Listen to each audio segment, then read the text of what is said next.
dans les territoires de Bumba.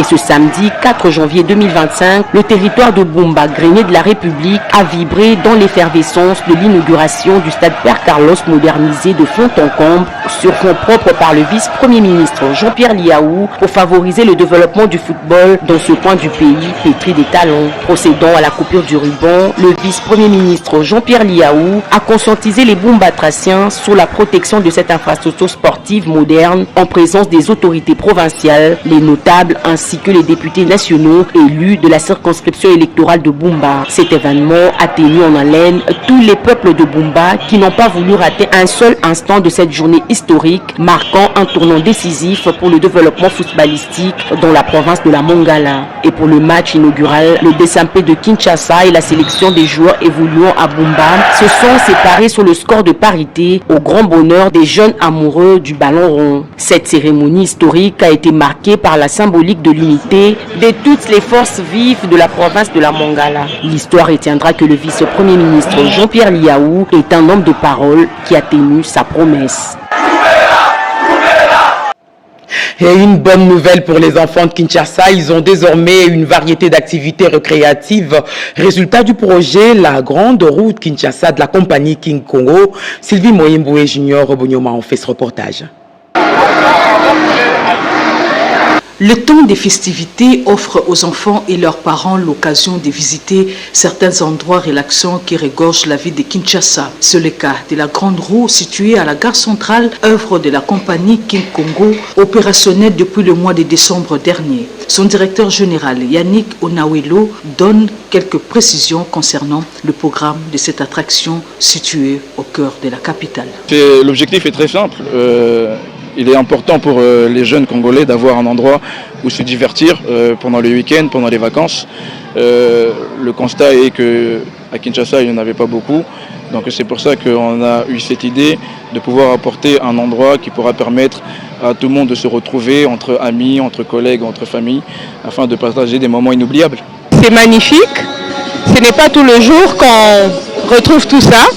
Vraiment, c'est extraordinaire. Bonne année à tout le monde. Je dirais aux parents de passer, faire un tour et puis voilà. C'est merveilleux.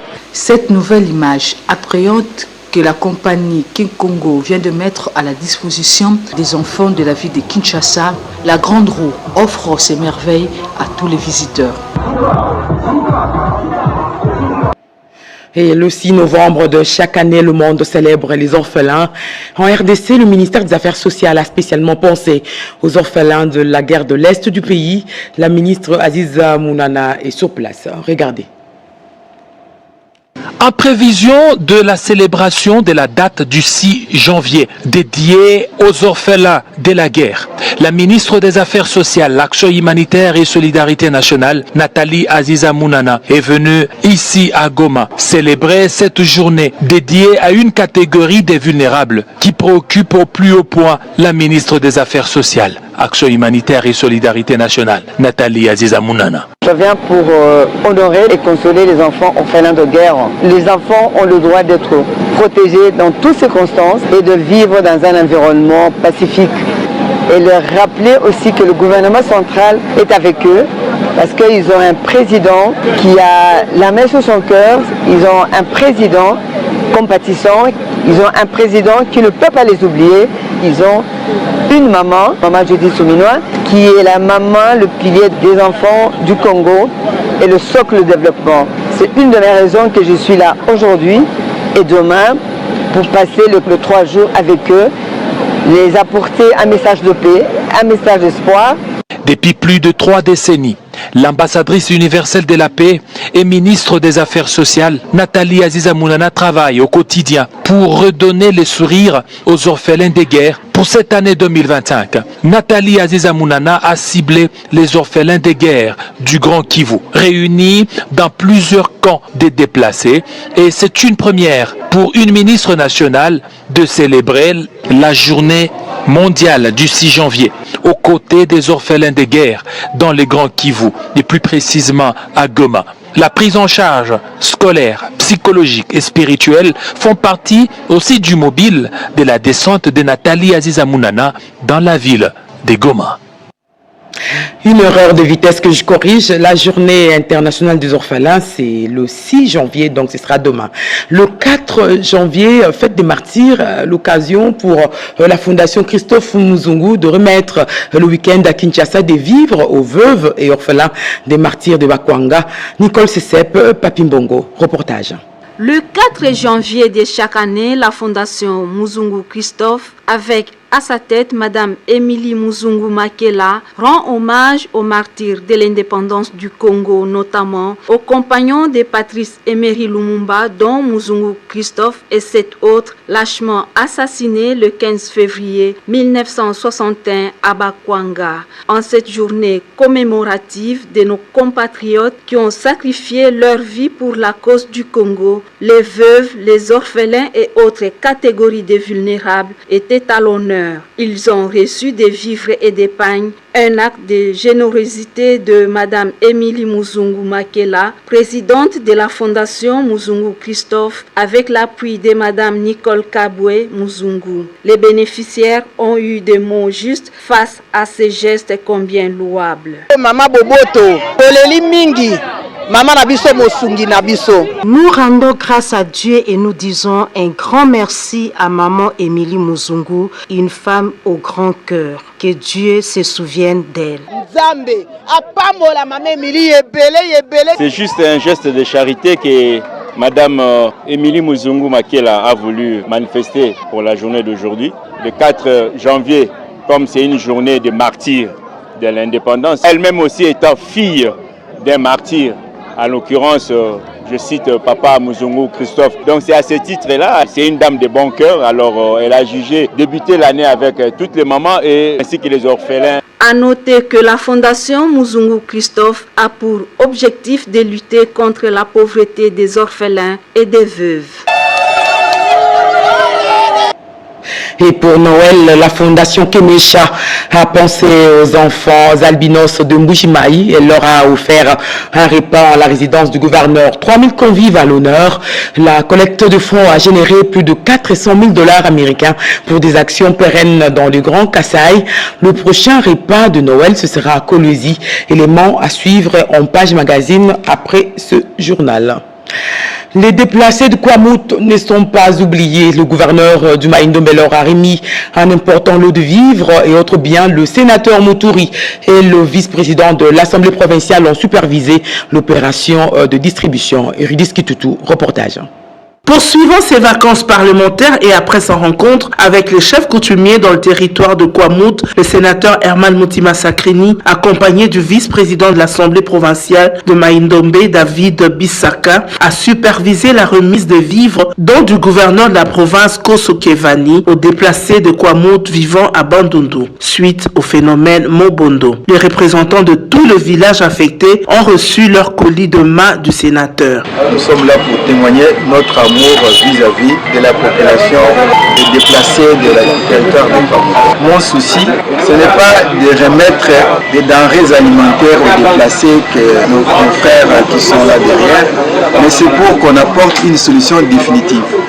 Et dès que l'entrée au niveau du Sénat, c'est dans ce sens-là que je vais mener l'action au niveau du Sénat, au niveau du gouvernement, jusqu'au niveau du président de la République, pour qu'on puisse définitivement régler ce conflit. David Bissaka, élu de Kwamouth, félicite ce geste du gouverneur. Du gouverneur de la province du Maïndombe pour que nous puissions amener ces denrées alimentaires aux déplacés de Kwamouth. Kwamouth qui est ma circonscription électorale. Nous sommes dit qu'il fallait présenter le colis envoyé par le gouverneur à se déplacer et rentrer. L'un des représentants de la population fait appel aux autorités afin de ramener la paix dans ce coin du pays. Nous voulons la paix, rien que la paix, et souhaitons le retour au bercail. Au-delà de cette action à caractère humanitaire, le souci du sénateur Herman Mutima Sakrini est de voir ce conflit se terminer.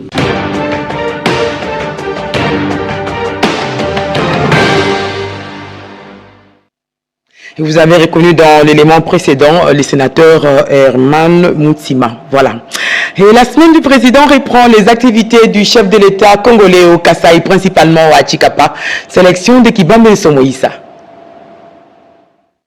C'est par Chikapa, chef-lieu du Kasaï, que le président de la République Félix-Antoine Tshisekedi Tshilombo a clôturé sa tournée d'itinérance dans les provinces du Grand Kasaï. En effervescence, Chikapa a réservé un accueil délirant au chef de l'État qui revenait dans la ville diamantifère pour la deuxième fois après sa dernière visite lors de la campagne électorale. Au terrain de l'Institut du Kasaï, dans la commune de Kanzala, devant une foule immense, le président de la République est revenu notamment sur le premier axe prioritaire de l'action de son quinquennat en cours concernant l'emploi des jeunes.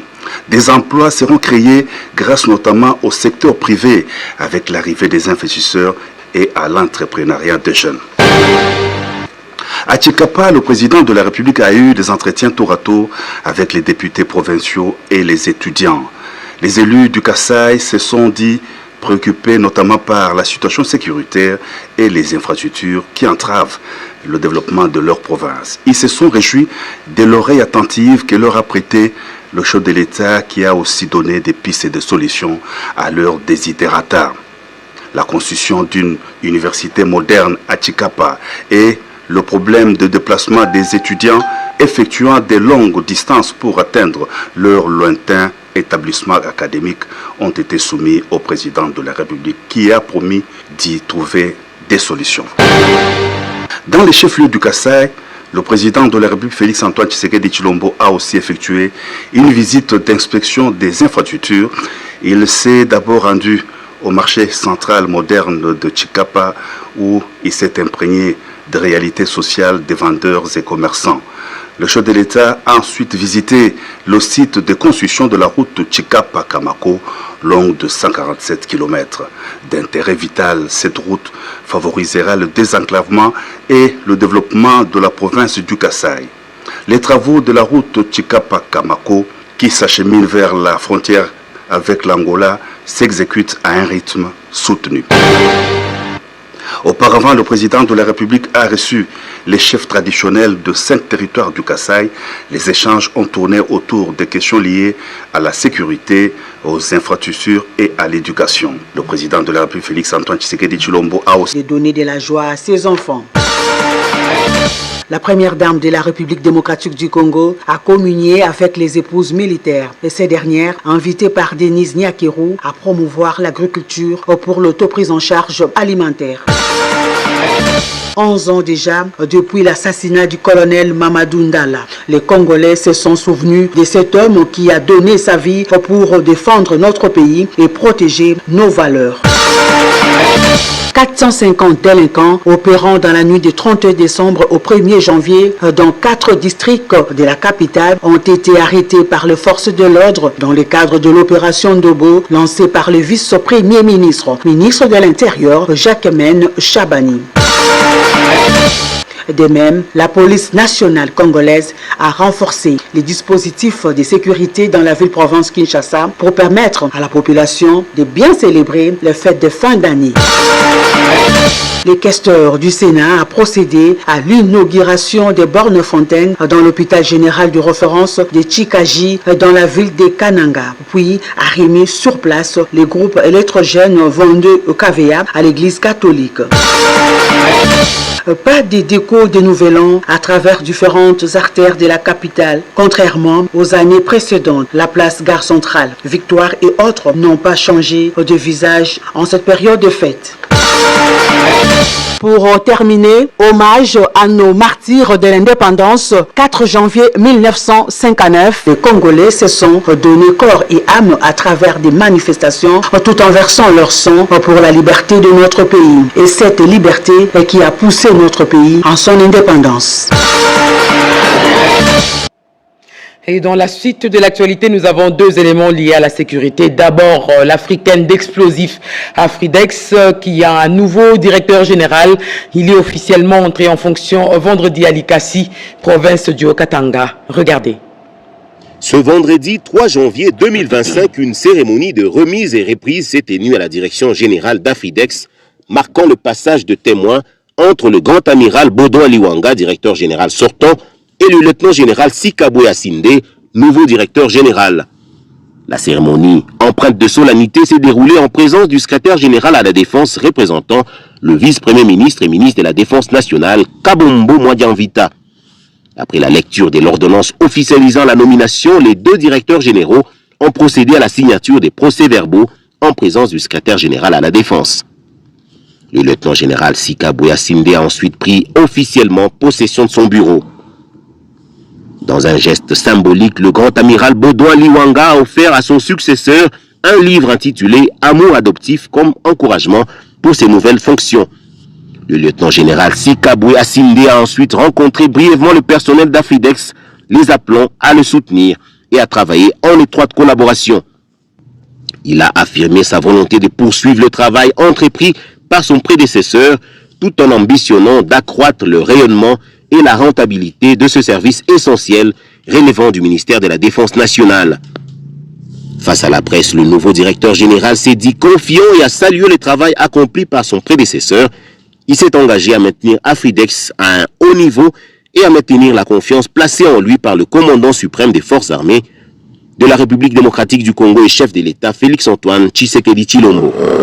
La plus grande priorité qui restera permanente, c'est celle d'amener Afridex à des niveaux qu'elle n'a jamais atteints. Nous devons, cette entreprise qui est déjà prospère, nous devons l'amener encore plus haut. Avant la cérémonie, le lieutenant-général Sikabwe Asinde, accompagné du grand amiral Baudouin Liwanga, avait effectué une visite des installations d'Afridex, incluant la télé centrale, les nouvelles acquisitions des charrois automobiles et les projets Norinco et MKE. La délégation s'était également rendue chez Sicodex, l'un des partenaires d'Afridex spécialisé dans la fabrication d'explosifs à usage civil. Cette passation de pouvoir marque une nouvelle étape pour Afridex sous la direction du lieutenant-général Sikabwe Asinde, qui s'inscrit dans la continuité tout en affichant une volonté d'innovation et de performance. Et puis, passation de bâton de commandement le week-end à Lubumbashi entre le nouveau commandant de la 2e zone de défense et son remplaçant. Un reportage de la RTNC au Katanga. Une cérémonie solennelle s'est tenue ce samedi 4 janvier 2025 au quartier général de la 2e zone de défense à Lubumbashi. Cérémonie marquant le passage de flambeau entre le lieutenant-général Massunzu Pacifique et le général-major Bitangalo Bouloumé Clément. En présence des hautes personnalités militaires de la police, dont le commandant 22e région militaire, le général de brigade Kapend Irung Edi, et l'inspecteur de la PNC au Katanga, le commissaire divisionnaire Okito Dimba Dieudonné, le lieutenant-général Massunzu Pacifique a adressé ses remerciements au chef de l'État, commandant suprême des forces armées, Félix-Antoine Tshisekedi Tshilombo. Il a également remercié tous ses collaborateurs avec qui il a œuvré durant de nombreuses années à la tête de la 2e zone de défense. Il a formulé également ses vœux de succès à son successeur. Après la lecture des procès-verbaux et de l'ordonnance présidentielle, le général-major Bitangalo a officiellement pris ses fonctions de commandant de la 2e zone de défense. Le général-major Bitangalo, quant à lui, a exprimé également sa gratitude au chef de l'État Félix-Antoine Tshisekedi Tshilombo, commandant suprême des forces armées de la PNC, pour la confiance placée en lui. Il a par ailleurs insisté sur l'importance de la discipline et de la collaboration au sein de la zone de défense, souhaitant une bonne année à tous. Les anciens du lycée Mpiko ont célébré les 60 ans de leur alma mater à Kinshasa à travers un forum sur l'avenir de cette école catholique de la commune de Limba. Commentaire Joséphine Liondo Yaélé. Plus d'un demi-siècle dans la formation, le lycée Mpiko a participé dans une large mesure à l'éclosion d'une élite femme compétitive. C'est une grande célébration, le jubilé de diamant. Et ne pas se limiter à la fête, mais aussi en apprendre un peu plus sur notre école. Et pouvoir faire voir au monde que le lycée Mpiko est une grande école, une bonne école, une très grande école de formation. Je suis issue du lycée, je suis élève actuelle et je peux vous confirmer que niveau éducation, le lycée Mpiko assure. Sur cette conférence, vous avez pu entendre de nombreux témoignages d'anciennes du lycée qui ont pu vous montrer à quel point nous sommes bien formés au lycée Mpiko. Le forum socio-éducatif organisé en marge des 60 ans a été ce cadre fédéral fédérateur autour duquel anciens élèves et corps enseignants, sur initiative des anciens élèves du lycée Pico, ont réfléchi sur l'apport du lycée dans l'instruction de la jeune fille congolaise, le leadership féminin et son apport social, ainsi que l'intégration du numérique dans l'enseignement. Nous avons créé l'association des anciennes du lycée Pico pour pouvoir soutenir l'école qui nous a formés avec une belle éducation, avec les valeurs qui nous ont été transmises. Et grâce à cette association, nous avions essayé de venir en aide à l'école en faisant par exemple les activités de rénovation. Alors il y a aussi des projets en vue. Nous injectons le moyen grâce aux cotisations des membres et aussi l'appui de nos partenaires. Ça fait partie de nos objectifs. Pour y arriver, il faut donc des réformes profondes, a reconnu la révérende sœur Généreuse Moukeba, préfète du lycée Pico. Après 60 ans dans la formation, le lycée Pico de Lemba est fier d'avoir dispensé des enseignements de qualité pour une société en constante évolution. Et nous sommes à présent dans le Lualaba. La construction du palais du Congrès et de celle des résidences officielles, dont celle du gouverneur, évolue à grande vitesse. C'est un commentaire de Yolande Voka. La province du Lualaba est en pleine métamorphose grâce au projet ambitieux initié par la gouverneure Fifi Masuka Saini sous l'inspiration du président Tshisekedi. Au quartier Golf Mangamanga, dans les territoires des Muchacha, non loin de la ville de Kolwezi, des nouvelles bâtisses sortent des terres.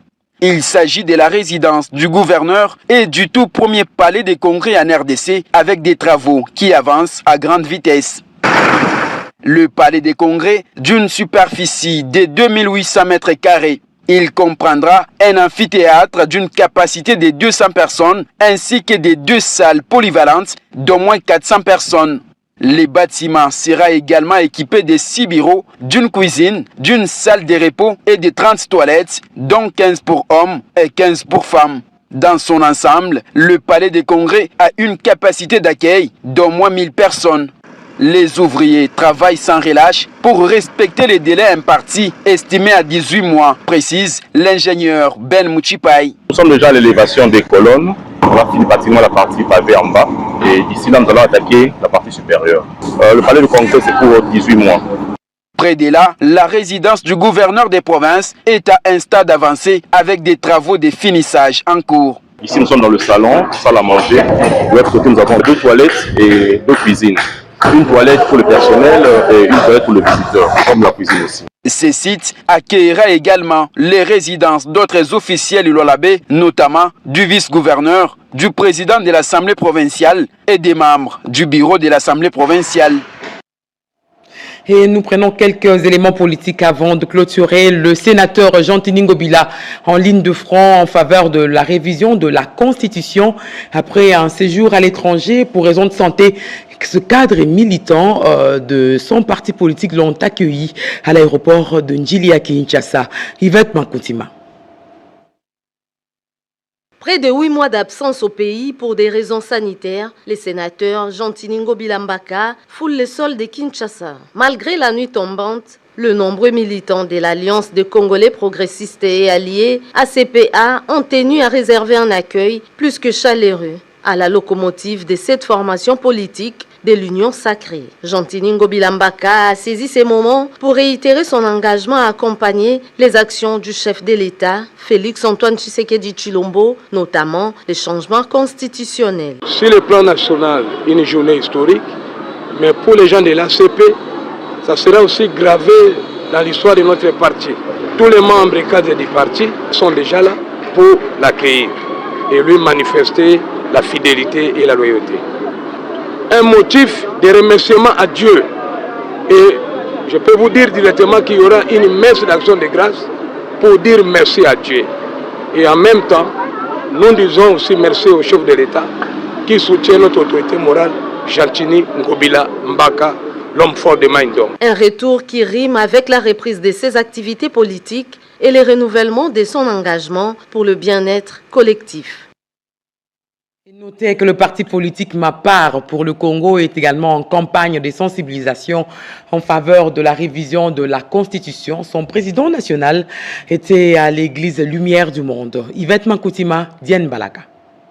Les partis politiques Ma Part pour le Congo MPC veut donner un coup de pouce à l'initiative du chef de l'État, Félix-Antoine Tshisekedi Tshilombo, sur la révision ou les changements de la Constitution. Au cours de ces cultes d'action des grâces et saintes scènes, organisés à l'église pentecôtiste et Lumière du Monde, cité des refuges Kinshasa, cette formation politique vient de lancer sa campagne axée sur les biens fondés du changement de la loi fondamentale. Le président national du parti Ma Part pour le Congo, Espérant Kamanda, explique la démarche de sa campagne. Aujourd'hui, c'est un jour que nous avons organisé, nous MPC, sous le patronage de son initiateur Etienne Tshisekedi Tshisekedi, de lancer officiellement la campagne de sensibilisation pour les changements. Nous voulons quitter de la 3e République vers la 4e République, la République des bonnets. L'un des participants à ces cultes d'action des grâces salue cette initiative du parti MPC. D'après les Cambouana va changer la constitution, les armes à l'âme. Personnellement, je soutiens les changements de cette constitution pour permettre le développement de notre pays. Vraiment, il faut L'autorité morale du parti Ma Part pour le Congo, Tshisekedi Tshisekedi, a remercié les prophètes Moulindwa Jules de cette église pour ces petits moments leur accordés afin d'expliquer dans les détails tous les enjeux de sa démarche. Et pour terminer, on parle de la restructuration de la plateforme Union Sacrée, telle qu'évoquée par le chef de l'État Félix Tshisekedi, initiative fortement appuyée par le parti UNANA à l'issue d'une réunion extraordinaire. Bobo Anan Mokondi. La problématique de la restructuration de la méga plateforme politique Union Sacrée de la Nation s'avère imminente. Ainsi, elle s'invite sur la table de l'Union des nationalistes UNANA, chapeautée par sous le patronage de son initiateur Etienne Tshisekedi Tshisekedi, de lancer officiellement la campagne de sensibilisation pour les changements. Nous voulons quitter de la 3e République vers la 4e République, la République des bonnets. L'un des participants à ces cultes d'action des grâces salue cette initiative du parti MPC. D'après les Cambouana va changer la constitution, les armes à l'âme. Personnellement, je soutiens les changements de cette constitution pour permettre le développement de notre pays. Vraiment, il faut L'autorité morale du parti Ma Part pour le Congo, Tshisekedi Tshisekedi, a remercié les prophètes Moulindwa Jules de cette église pour ces petits moments leur accordés afin d'expliquer dans les détails tous les enjeux de sa démarche. Et pour terminer, on parle de la restructuration de la plateforme Union Sacrée, telle qu'évoquée par le chef de l'État Félix Tshisekedi, initiative fortement appuyée par le parti UNANA à l'issue d'une réunion extraordinaire. Bobo Anan Mokondi. La problématique de la restructuration de la méga plateforme politique Union Sacrée de la Nation s'avère imminente. Ainsi, elle s'invite sur la table de l'Union des nationalistes UNANA, chapeautée par l'honorable Willy Michiki, pour des réflexions sérieuses afin de dégager les raisons. Lors d'une assemblée générale extraordinaire de ces partis politiques, membres de l'Union Sacrée de la Nation a réitéré son soutien aux forces armées de la République démocratique du Congo qui font face aux rebelles du M23 et ses supplétifs, au front de la guerre injuste imposée à la RDC et au commandant suprême des forces armées et de la police, Félix-Antoine Tshisekedi Tshilombo. Les membres de l'UNANA l'ont affirmé à travers une déclaration faite dernièrement à Kinshasa. UNANA PEP a appelé à encourager les chefs de l'État dans ces initiatives en vue d'engager des réformes constitutionnelles, soutient les FARDC et les Wazalendo en vue de récupérer tous les territoires occupés par les agresseurs et leurs patins à l'Est, réitère son soutien indéfectible à la haute autorité politique de l'Union Sacrée, son Excellence Félix Antoine Tshisekedi Tshilombo, ainsi présente le vœu le meilleur. À l'issue de cette séance de travail, l'Union nationale des nationalistes a procédé à la radiation définitive de M. Sadiki Moukobia et il perd automatiquement sa qualité de membre de l'UNANA au sein de cette formation politique.